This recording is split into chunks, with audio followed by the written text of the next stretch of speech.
भारत में एक हिस्सा उन्हें सुपर कॉप कहता है।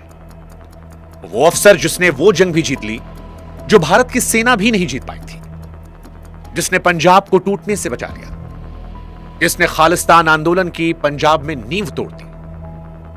लेकिन एक दूसरा हिस्सा भी है जो यह कहता है कि केपीएस गिल उस सिस्टम का सबसे बड़ा चेहरा थे जिसके राज में माओ के बेटे थानों से कभी घर नहीं लौटे। एक ही आदमी जिसे करोड़ों लोग हिंदुस्तान का क्राइसिस मैन, हिंदुस्तान का रक्षक मान रहे थे, और वही आदमी जिसके नाम से लाखों लोग, हजारों परिवार उसके मरने के 9 साल बाद भी उसका नाम सुनकर सिहर उठते हैं। लेकिन केपीएस गिल की कहानी सिर्फ पंजाब तक सीमित नहीं है। असम के दंगों से लेकर पंजाब के आतंकवाद, यहां तक कि 2002 में जलते गुजरात तक, जब अटल आडवाणी साथ मिलकर राजधर्म निभाने की बात कर रहे थे, तब भी गुजरात को जलने से बचाने वाला इंसान यही केपीएस गिल था। मोदी एरा की शुरुआत में कह सकते हैं कि सरकारें बदलती रही इस देश में, मुख्यमंत्री बदलते रहे, लेकिन दशकों तक जब हालात हाथ से निकलते तो सिर्फ एक नाम सामने आता, यानी वो अफसर जो हर संकट में याद किया गया, क्राइसिस मैन बन गया। लेकिन ये वही अफसर है जिसको लेकर आज भी लोग सवाल पूछते हैं कि इस आग बुझाने वाले के हाथ आखिर इतने जले क्यों थे। और इसीलिए मन में सवाल आता है कि इतिहास में कुछ लोग विलन होते हैं, कुछ ऐसे होते हैं जिन्हें हम हीरो के तौर पर देखते हैं, लेकिन केपीएस गिल क्या इन दोनों में से है, या फिर वो उस तीसरी पंक्ति का हिस्सा है जिन पर इतिहास भी फैसला नहीं कर पाता। आप हिसाब देखिए, केपीएस गिल की छाती पर अनगिनत मेडल है। भारत की सरकार ने केपीएस गिल को पद्मश्री अवार्ड से नवाजा था, पद्मश्री। लेकिन इसी केपीएस गिल के नाम के आगे सुप्रीम कोर्ट से बरकरार रखी गई थी एक सजा, और वो सजा एनकाउंटर की नहीं थी, एक महिला आईएएस अफसर से बदसलूकी की थी। और अगर आपको लगता है कि केपीएस गिल की जिंदगी का विवाद यहां खत्म होता है, तो सबसे मुश्किल सवाल तो यहीं से शुरू होता है, क्योंकि ये गिल ही थे जिनके एक जिले अमृतसर के सिर्फ 3 शमशान घाटों के रिकॉर्ड से सीबीआई ने 2097 गुपचुप अंतिम संस्कारों की पुष्टि की, जहां लाशें बेनाम थीं, लावारिस लिखकर जला दी जा रही थी, और जिस शख्स ने इन लाशों को गिना था, सबूत इकट्ठा किया था, जिसके ऊपर Z5 ने फिल्म बनाई सतलुज, जिसे आप पंजाब 95 कहते हैं, किरदार जसवंत सिंह खालड़ा, सितंबर 1995 में इन्हीं केपीएस गिल की पुलिस उसे उनके घर से उठा ले गई और फिर वो कभी नहीं लौटा। यानी जो आदमी दूसरों की गुमशुदगी का हिसाब लिख रहा था, वो केपीएस गिल के शासन में खुद ही हिसाब का हिस्सा बन गया। 25,000 एक। हालांकि नौकरी तक ही नहीं, जिंदगी के बाद, मरने के बाद भी गिल इस देश का पीछा नहीं छोड़ रहे, क्योंकि वक्त बदलता है, बहस नहीं। दिलजीत की फिल्म जब 48 घंटों में भारत में बैन हो गई, जिसकी कहानी हमने पिछले वीडियो में 1 घंटे आपको सुनाई थी विस्तार से, हर एक पहलू। वो फिल्म जिस दौर का दरवाजा खोलती है, उस दौर का सबसे बड़ा, सबसे खतरनाक और सबसे उलझा हुआ किरदार यही केपीएस गिल है। और एक किरदार कितना उलझा हुआ है, इसको आप यूं समझिए कि 2017 में जब केपीएस गिल की मौत होती है, तो हिंदुस्तान ने एक आदमी के 2 जनाजे देखे। एक जनाजा दिल्ली में, जहां श्रद्धांजलियां दी जा रही थी। यह कहा जा रहा था कि देश ने अपना सबसे बड़ा योद्धा खो दिया, सबसे बड़ा। वो आदमी जिसने दावा किया कि वो नक्सलवाद को 3 साल में खत्म कर देगा, वो जिसने कहा कि मुझे पता है कश्मीर में आतंकवाद कैसे मिटाना है, गुजरात दंगों को मैंने शांत कराया, असम दंगों को मैंने शांत कराया, पंजाब को आतंकवाद से मुक्त कर दिया। और वही आदमी उसी की मौत पर, उसी के घर पंजाब में, उन गांवों में जहां बूढ़े मां बाप थे, वो बस इतना पूछ रहे थे कि वो जो हजारों बेटों को लावारिस मानकर जला दिया गया, वो हजारों परिवार जो दशकों से इंतजार कर रहे थे, अब उनका हिसाब कौन देगा। यानी एक आदमी, 2 सच 2 जनाजे, और दोनों तरफ सच्चे आंसू, क्योंकि दोनों के पास अपने तर्क हैं, दोनों के पास सबूत है, और दोनों का सच सच है, और यही केपीएस गिल है। इसलिए आज जब हम आपको केपीएस गिल की कहानी सुनाएंगे, तो हम कोई फैसला नहीं सुनाएंगे। आज इस कहानी में जज बनकर नहीं, गवाह बनकर ले चलेंगे, और आपको वो सब कुछ दिखाएंगे जो केपीएस गिल के दौर में हुआ। पूरी कहानी, दोनों तरफ की, बिना कट के, बिना कुछ छिपाए। और हो सकता है कि इस वीडियो के आखिर पहुंचते पहुंचते आप एक फैसला कर लें कि, या हो सकता है कि आप आखिर पहुंचने तक कई बार अपने फैसलों को खुद ही बदल दें। कई बार आप गिल की तरफ हो, कई बार गिल के खिलाफ। कई बार आप उसे देश का सबसे जाबाज पुलिस अफसर माने और कई बार उसे पंजाब का सबसे बड़ा कातिल, या फिर अंत में शायद आप दोनों माने। ये कहानी बहुत लंबी है, क्योंकि अधूरी कहानियां इस देश की सबसे बड़ी बीमारी। इसलिए आज मैं आपको पूरी कहानी सुनाऊंगा, पूरा सच A to Z। मैं आपको लेकर चलूंगा उस पंजाब में जो हर रोज जल रहा था, ताकि आप समझ सकें गिल जैसे आदमी की पंजाब को जरूरत क्यों पड़ी। क्योंकि वो पंजाब कैडर के ऑफिसर नहीं थे, पंजाब उनका घर था, ऑफिसर वो कहीं और से थे। फिर मैं आपको उस ऑपरेशन के बारे में बताऊंगा जिसमें स्वर्ण मंदिर बिना टैंक जलाए खाली करवा दिया गया। 200 आतंकवादियों ने कैमरे के सामने हथियार डाले। फिर वो रणनीति जिसे आज दुनिया गिल डॉक्ट्रिन के नाम से पढ़ती है और जिसने 10 साल की जंग को 2 साल में खत्म कर दिया। लेकिन इसके बाद कहानी का वो हिस्सा होगा जो किसी सरकारी फाइल में दर्ज नहीं हुआ। हजारों गुमशुदा नौजवान और उस आदमी की पूरी दास्तान जिसका अंजाम मैं आपको बता चुका हूं। इसके बाद हम आपको उस केस के बारे में बताएंगे जिसमें एक महिला अफसर ने 17 साल लड़कर देश के सबसे ताकतवर पुलिस वाले को सुप्रीम कोर्ट में दोषी साबित किया।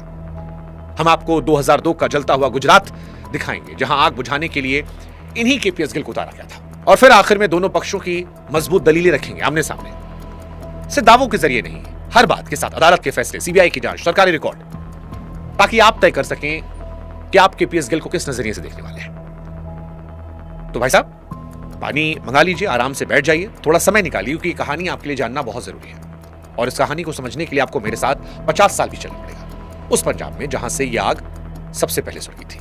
केपीएस गिल की कहानी को समझने के लिए आपको सबसे पहले उस पंजाब को देखना पड़ेगा जिसमें उन्हें उतारा गया था। 70 के दशक का आखिरी दौर था जब पंजाब में एक आवाज उठी, अलग देश की, खालिस्तान की।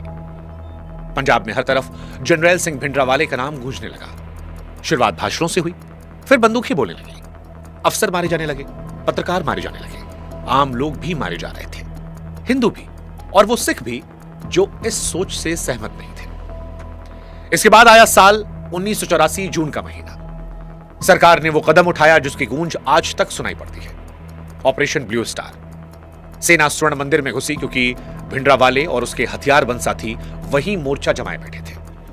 टैंक चले, अकाल तख्त यानी सिखों की सबसे ऊंची गद्दी मलबे में तब्दील कर दी गई।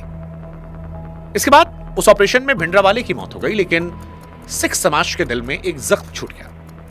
5 महीने के बाद 31 अक्टूबर साल 1984 को प्रधानमंत्री इंदिरा गांधी को उनके ही 2 सिख अंगरक्षकों ने गोलियों से भून दिया। और उसके बाद दिल्ली समेत कई शहरों में वो हुआ जो इस देश में काले पन्नों में दर्ज हो गया। सिख विरोधी दंगे जिनमें हजारों बेगुनाह सिख मारे गए, सड़कों पर, घरों में, ट्रेनों में। अब आप सोचिए, पंजाब को जख्म पर जख्म मिल रहे थे। पंजाब का नौजवान गुस्से में था और यही गुस्सा आतंकवाद के लिए ईंधन बन गया। सरहद पार से इस आग में बकायदा घी डाला जा रहा था, हथियार भी दिए जा रहे थे, पैसा भी दिया जा रहा था। और ऐसा नहीं कि शांति की कोशिश नहीं की गई। जुलाई 1985 में राजीव गांधी और अकाली नेता संत लोंगोवाल के बीच एक समझौता हुआ। यह लगा कि शायद आगे का रास्ता निकल आया, लेकिन समझौते के महीने भर के अंदर ही उग्रवादियों ने लोंगोवाल को गोली मार दी। संदेश साफ था, जो भी शांति की बात करेगा वो बचेगा नहीं। और उसी साल जून में कनाडा से आ रहा एयर इंडिया का कनिष्क विमान हवा में बम से उड़ गया। 329 लोगों की मौत हुई, जिनमें अधिकतर कनाडा में बसे सिख परिवार थे। यानी ये आग पंजाब की सरहदों को लांघ चुकी थी। अगले 10 साल पंजाब खून में डूबा रहा। कितना खून, इसे आप सिर्फ एक घटना समझिए। जून 1991 की एक रात लुधियाना के पास हथियारबंद लोगों ने 2 ट्रेनें रोकी, डिब्बों में घुसे और यात्रियों पर अंधाधुंध गोलियां बरसाती। एक रात में अंदाजन 80 से ज्यादा लोग मारे गए। और यह कोई अकेली घटना नहीं थी। अकेले 1991 में 2500 से ज्यादा आम नागरिक मारे गए। पूरे संघर्ष में अंदाजन 20 से 25 हजार जाने गई, जिनमें आम लोग, पुलिस वाले और उग्रवादी सभी शामिल थे। और यहां पर आप एक बात और समझिए, इस आग में जलने वाले भी ज्यादातर पंजाबी थे, जो आतंक के शिकार भी थे और बाद में पुलिस की ज्यादती के भी शिकार थे। अब यहां पर कहानी हिंदू बनाम सिख की नहीं है, यह कहानी जलते हुए पंजाब की है। और इस लाइन को आप याद रखिएगा, क्योंकि आगे की पूरी कहानी इसी जलते पंजाब पर टिकी है। और यही पंजाब जब जल रहा था, तब साल 1984 में एक अफसर की एंट्री होती है, जिसका नाम होता है कंवर पाल सिंह गिल, केपीएस गिल। जन 29 दिसंबर साल 1934 लुधियाना के एक जाट सिख परिवार में, पिता सिंचाई विभाग में इंजीनियर, और यकीन मानिए जिस आदमी के नाम से आगे चलकर आतंकवादी कांपेंगे, कहा जाता है वो बचपन में अंधेरे से इतना डरता था कि रात में अकेले बाहर जाने से घबराता था। साल 1958 बैच के आईपीएस अफसर, लेकिन पंजाब के नहीं बल्कि असम मेघालय कैडर के। और ये कहा जाता है कि ये कैडर भी केपीएस गिल ने खुद चुना था, जानबूझकर घर से दूर, ताकि सियासी दखल के बगैर वो काम कर सके।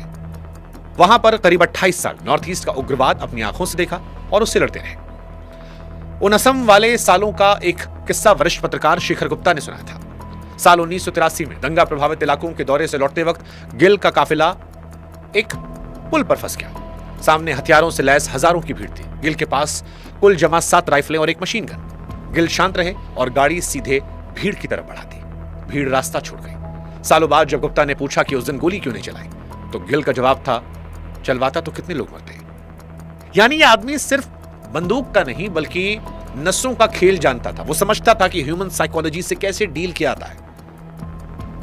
लेकिन असम ने भी गिल को सिर्फ तमगा नहीं दिया, दाग भी दिया, जो उम्र भर पीछा करता रहा। साल 1989 1979 में असम आंदोलन के दौरान एक चुनावी प्रदर्शन पर लाठीचार्ज हुआ। बाद में 22 साल के छात्र नेता खरगेश्वर की लाश मिली और गिल पर ही सीधे हत्या के आरोप लगे थे।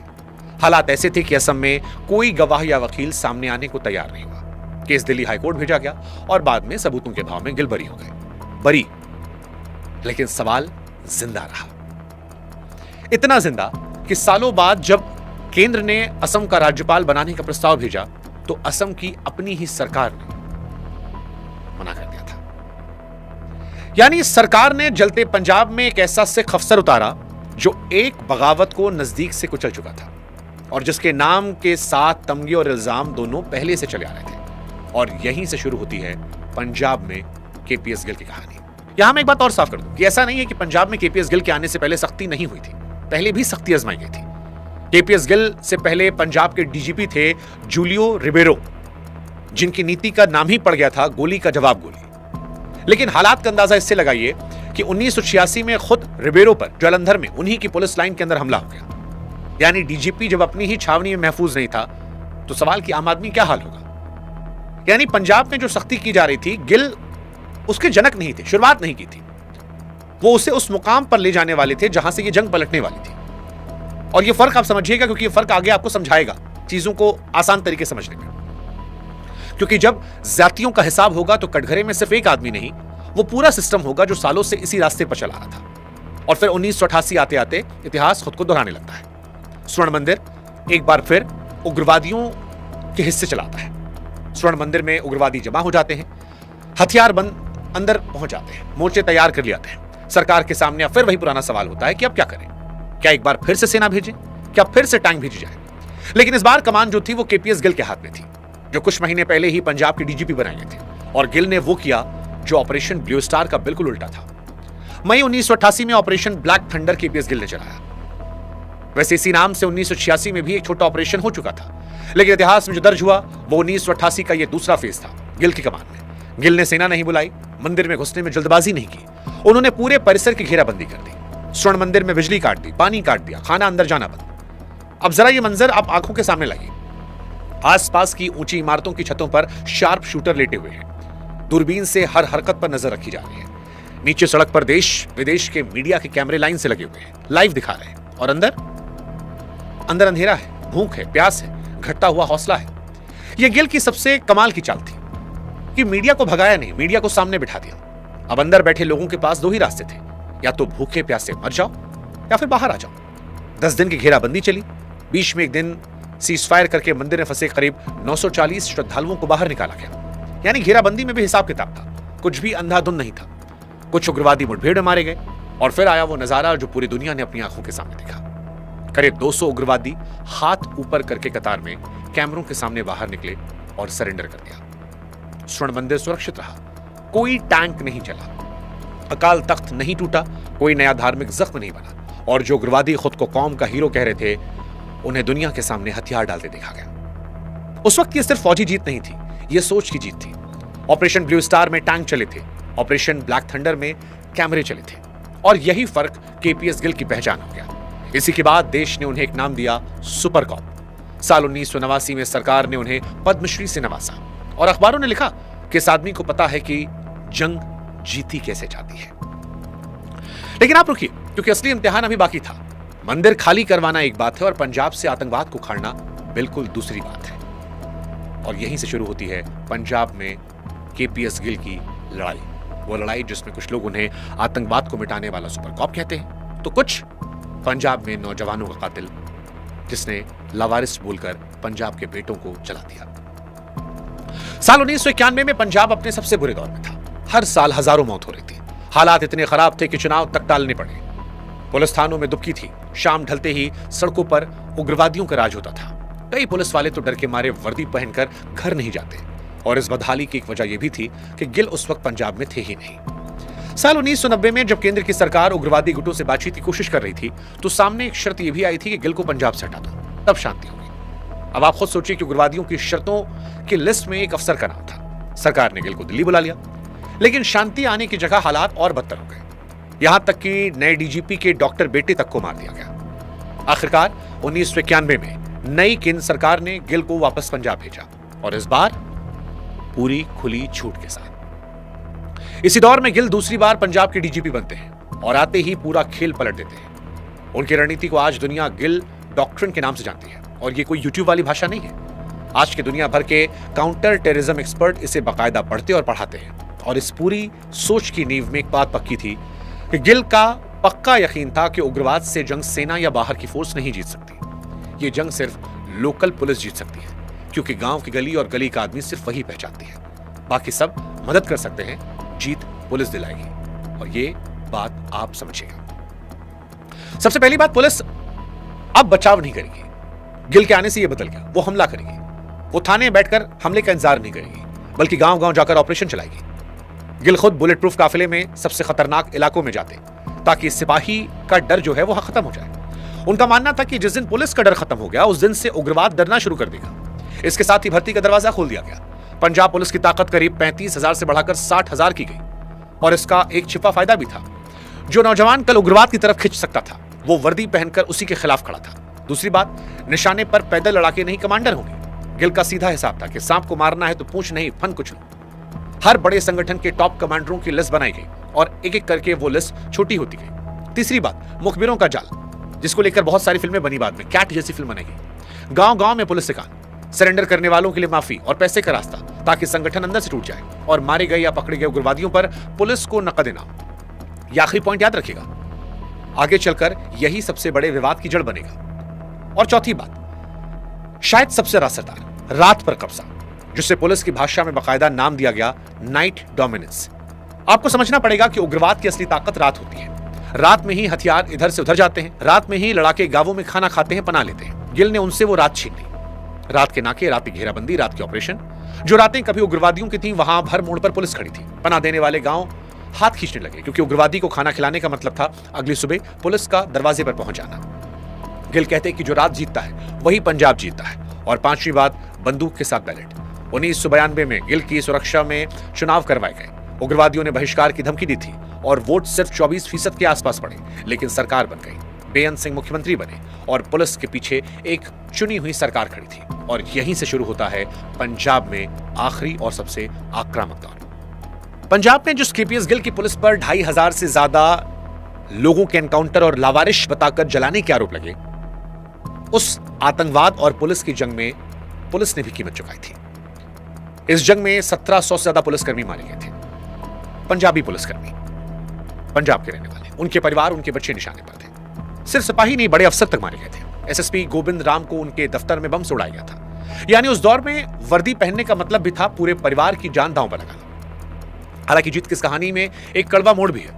31 अगस्त 1995 को, यानी शांति लौटने के 2 साल बाद, जिस मुख्यमंत्री बेअंत सिंह के साथ मिलकर गिल ने यह जंग जीती थी, उन्हें चंडीगढ़ सचिवालय के बाहर एक मानव बम से उड़ा दिया गया। उनके साथ 17 और लोग मारे गए।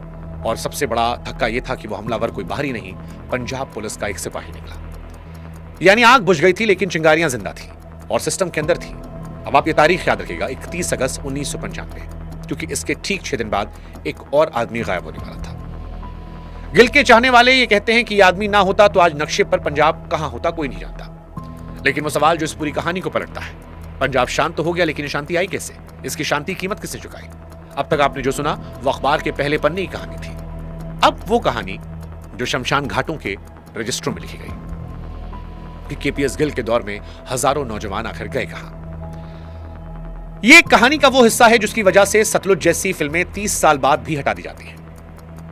आरोप यह है कि इसी दौर में पंजाब पुलिस ने हजारों नौजवानों को उनके घरों से उठाया, बिना गिरफ्तारी दिखाए, बिना मुकदमे के।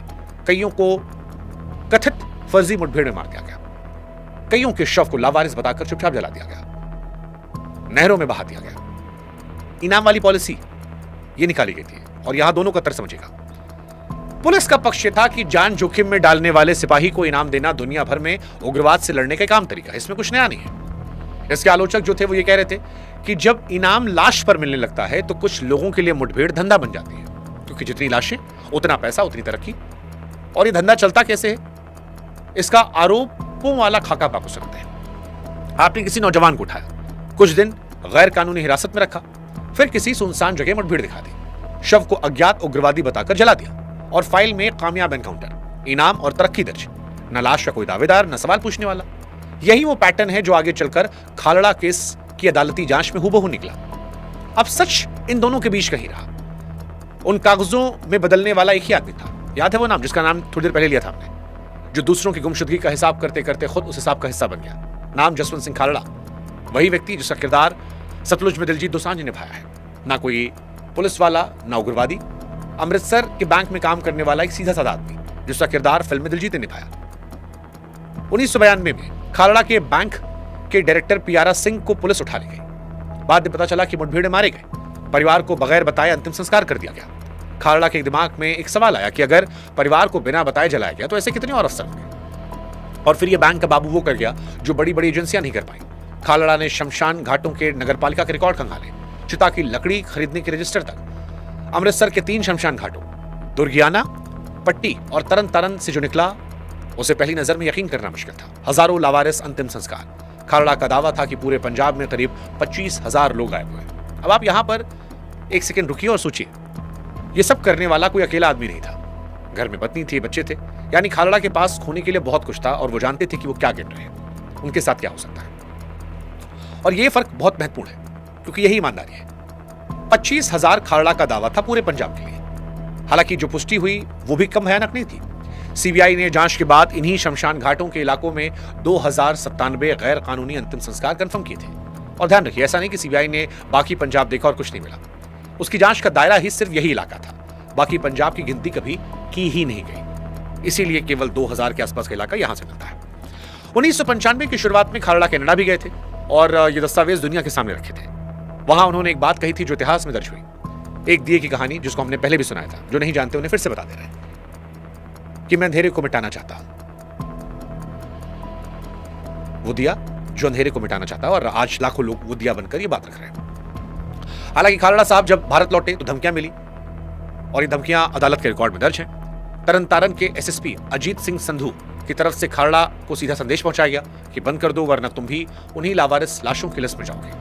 खालड़ा रुके नहीं, बल्कि अपने अपहरण से कुछ दिन पहले एक प्रेस नोट जारी किया जिसमें लिखा कि मुझे पता है पुलिस जल्द मार देगी, लेकिन मारने से गुमशुदा सिखों को खोजने का मिशन बंद नहीं होगा। और फिर 6 सितंबर 1995 बेअंत सिंह की हत्या के ठीक 6 दिन बाद खालड़ा जब अपने घर के बाहर गाड़ी धो रहे थे, पुलिस वाले आए, उठाया और फिर वो कभी दिखाई नहीं पड़े। यह अपहरण कोई अंधेरे में हुई साजिश नहीं थी, इसका एक चश्मदीद था, खालड़ा का साथी, जिसने ये सब अपनी आंखों से देखा। उसे डराया गया, धमकाया गया, लेकिन वो अदालत में डटा रहा और आगे चलकर उस गवाही का हिस्सा बना। अब यहां एक बात आप और समझिए, जिस वक्त खालड़ा उठाए गए उस वक्त पंजाब पुलिस की कमान केपीएस गिल के हाथ में थी और उसी साल के आखिर में वो रिटायर भी हुए। अब आगे जो मैं बताने जा रहा हूं वो केवल आरोप नहीं है, अदालत का फैसला है। सीबीआई की जांच में यह बात निकल कर आई कि खालड़ा को तरन तारण में गैर कानूनी हिरासत में रखा गया, तड़पाया गया और फिर तड़पा तड़पा कर मार दिया गया। गवाही में कहा गया कि आखिरी वक्त में बस थोड़ा सा पानी मांगा था और जवाब में गोलियां दे दी गई।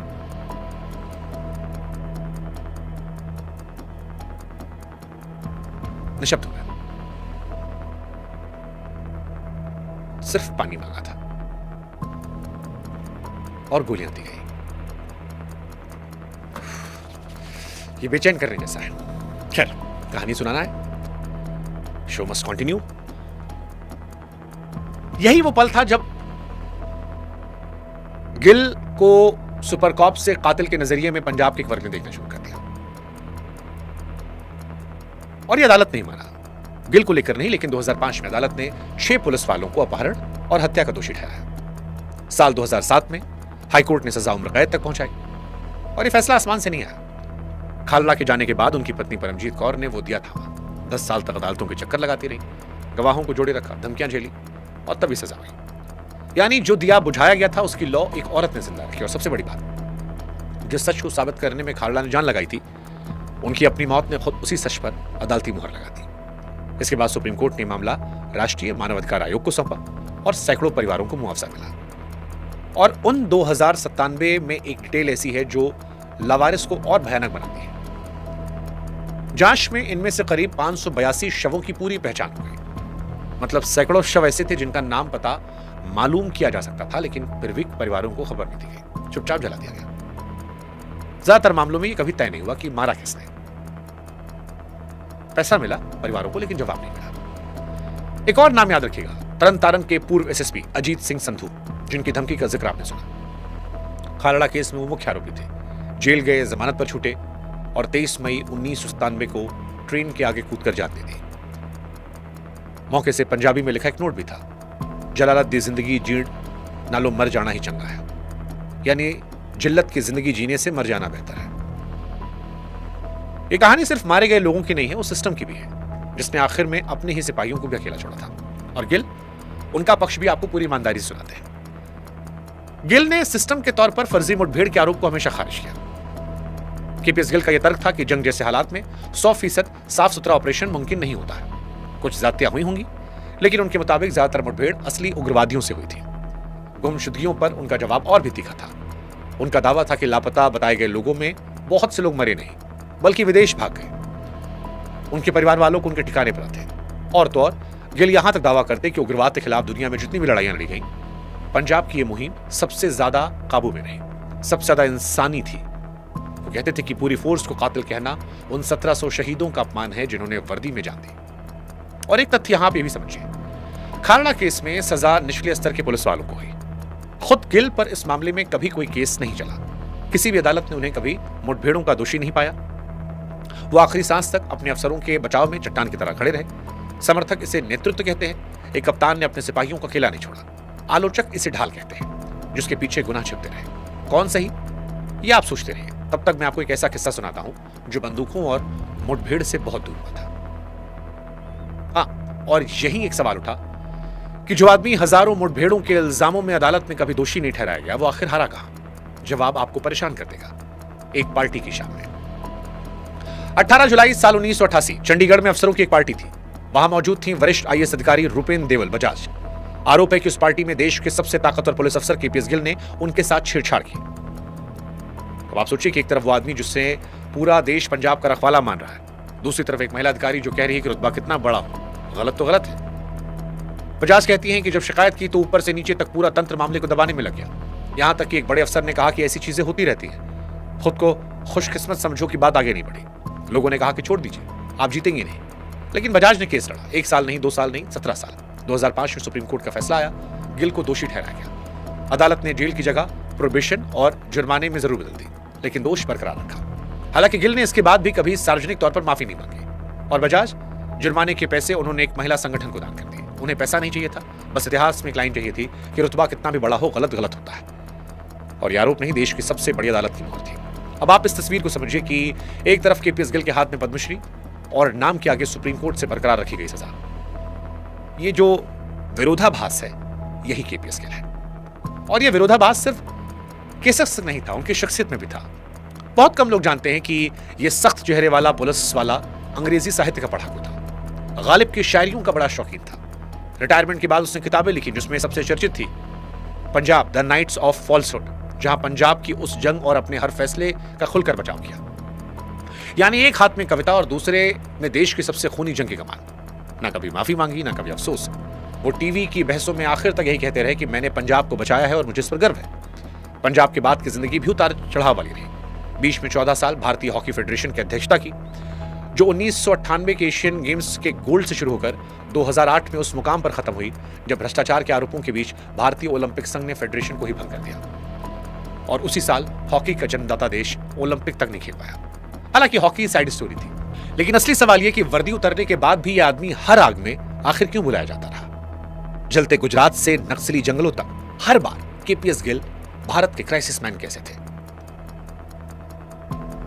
रिटायरमेंट के बाद केपीएस गिल ने अपना रिसर्च संस्थान इंस्टीट्यूट फॉर कॉन्फ्लिक्ट मैनेजमेंट खड़ा किया, जहां से वो आखिर तक आतंकवाद पर लिखते और सरकारों को सलाह देते रहे। और यहीं से खुलता है उनकी जिंदगी का वो अध्याय जिसने उन्हें सिर्फ पंजाब का नहीं, हर सरकार का क्राइसिस मैन बनाया। वैसे सिलसिला असम से ही शुरू हो चुका था, वो असम जिसकी शुरुआत में हमने आपको कहानी सुनाई थी। दंगों, आंदोलनों, जातीय हिंसा के बीच 28 साल, जहां गिल ने भीड़ को पढ़ना, काबू करना सिखाया। वो जलते पुल वाला किस्सा जो हमने आपको बताया, जहां पर गाड़ी लेकर वो निकल गए। पंजाब के बारे में आपको बताया। साल 2000 में LTTE से जूझते श्रीलंका तक ने केपीएस गिल से रणनीति मांगी थी, लेकिन केपीएस गिल की जिंदगी एक पड़ाव आया 2002 में, सबसे विवादित पड़ाव।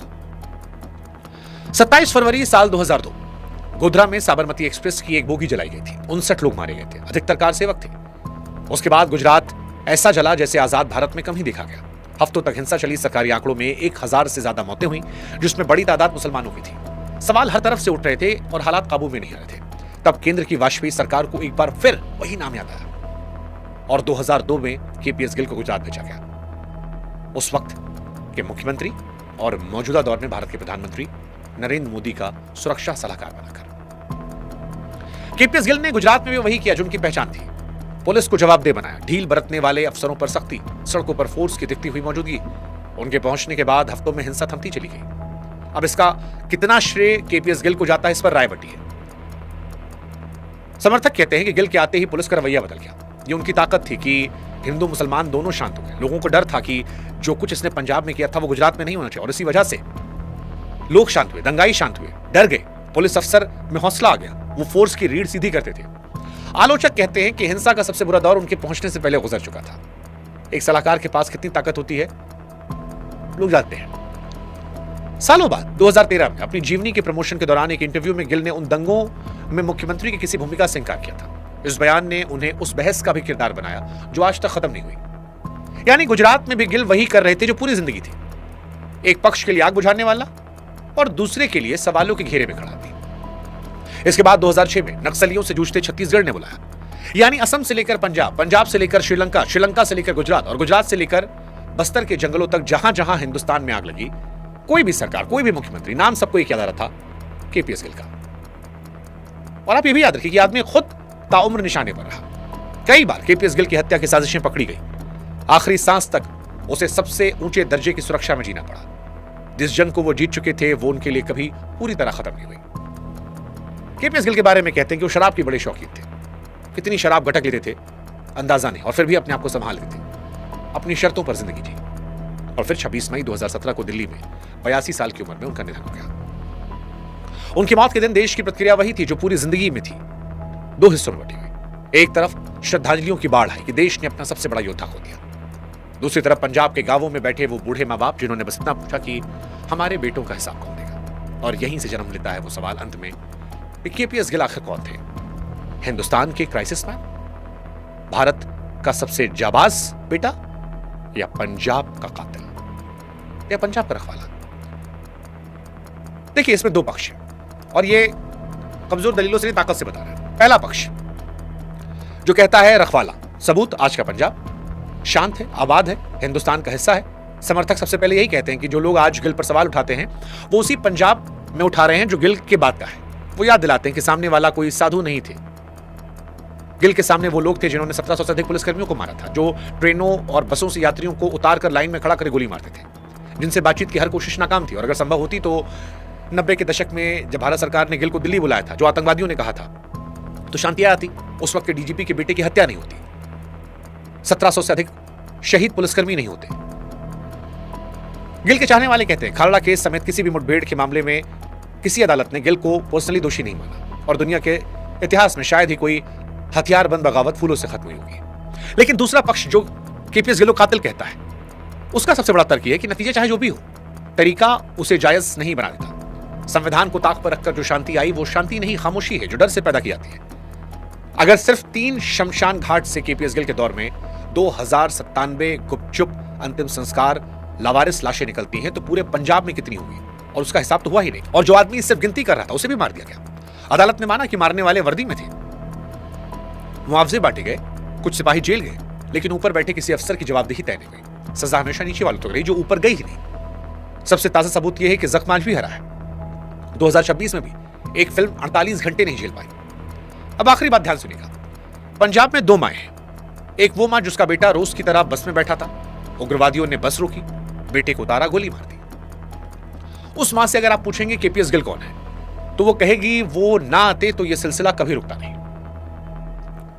केपीएस गिल वो हैं जिन्होंने हमारा बदला लिया और मुझ जैसी माओ के बेटों को मरने से बचाया। उसी पंजाब में दूसरी तरफ वो मां भी है जिसके बेटे को एक रात पुलिस उठा ले गई। न गिरफ्तारी, न मुकदमा, न लाश, और 30 साल से वो थाने के चक्कर काट रही है। अगर आप उससे पूछेंगे केपीएस गिल कौन थे तो वो कहेगी जिस सिस्टम ने मेरा बेटा निगल लिया उस सिस्टम का सबसे बड़ा चेहरा केपीएस गिल थे। अब इन दोनों माओं में से कौन सी मां झूठ बोल रही है, यह सवाल अगर हम आपको दें तो आपके पास भी शायद का जवाब नहीं होगा। शायद दोनों सच बोल रही है, और शायद केपीएस गिल की कहानी की सबसे बड़ी त्रासदी यही है, यहां सच एक नहीं है, 2 है, और दोनों के पास सबूत है। सतलुज का 48 घंटे में हट जाना बस इतना बताता है कि ये इतिहास अभी इतिहास बना ही नहीं है, यह आज भी वर्तमान है। और सतलुज पहली फिल्म नहीं है। माचिस से लेकर पंजाब 1984 और चौथी कूट तक सिनेमा 30 साल से इसी दौर के सवाल पूछ रहा है। जिस दिन यह देश दोनों माओं की बात एक साथ सुन पाएगा, शायद उस दिन ये जख्म भरने शुरू हो जाएंगे। अब वापस वही सवाल जो मैंने ओपनिंग में आपके हवाले छोड़ा था, केपीएस गिल क्या थे? देश के सबसे जाबाज अफसर, पंजाब के सबसे बड़े कातिल, या वो आदमी जो दोनों था? और इसके नीचे छिपा वो सवाल जो इन तीनों से बड़ा है, क्या शांति की कीमत इतनी भारी होनी चाहिए? या शांति के लिए कुछ कीमतें चुकानी ही पड़ती हैं? इतिहास की कोई भी लड़ाई देख लीजिए, हर जगह, और इसी को जंग की दुनिया में कोलेटरल डैमेज कहा गया। लेकिन क्या वो कोलेटरल डैमेज अपनों का हो सकता है इतना बड़ा? दोनों तरफ माएं हैं, दोनों तरफ बेटे हैं, दोनों तरफ आंसू हैं। और अब आपके जवाब का इंतजार है। कमेंट में सिर्फ एक शब्द, केपीएस गिल भारत का सबसे बड़ा सुपर कॉप या कातिल, या दोनों? और उसके नीचे एक लाइन ये भी कि क्यों?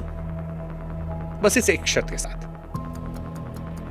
आप अपनी बात रखिए, दूसरे पक्ष को बगैर गाली दिए, क्योंकि यही तो वो चीज है जो उस दौर में सबसे पहले मरी थी, दूसरे की बात सुनने का सब्र। हमने कोशिश की ईमानदारी से दोनों पक्ष की सारी बातों को आपके सामने रखते हैं ताकि पूरा सच आप समझ सकें।